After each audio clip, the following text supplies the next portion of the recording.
சிலுவையின் 5ஆம் வாரத்தை தாகமாயிருக்கிறது.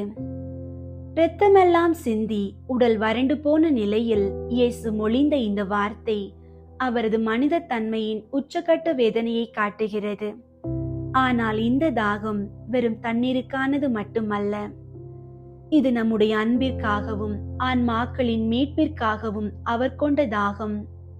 பாவிகளே, என்னிடம் வாருங்கள் என்று ஏங்கும் இறைவனின் தாகம் இது.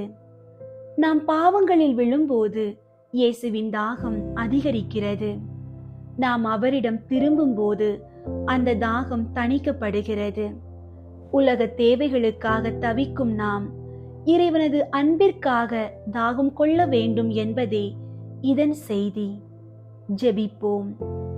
தாகம் தணிக்கும் வாழ்வு தரும் ஊற்றே இறைவா, சிலுவையில் நீர் அனுபவித்த அந்த தாகத்திற்காக உமக்கு நன்றி கூறுகிறோம். உலக ஆசைகளுக்காகவும் அழியக்கூடிய செல்வத்திற்காகவும் தாகம் கொண்டு அலையும் எங்கள் உள்ளங்களை மாற்றி அருளும். உம்முடைய அன்பிற்காகவும் உமது திருவுளத்தை நிறைவேற்றுவதற்காகவும் நாங்கள் தாகம் கொள்ள அருள் புரியும்.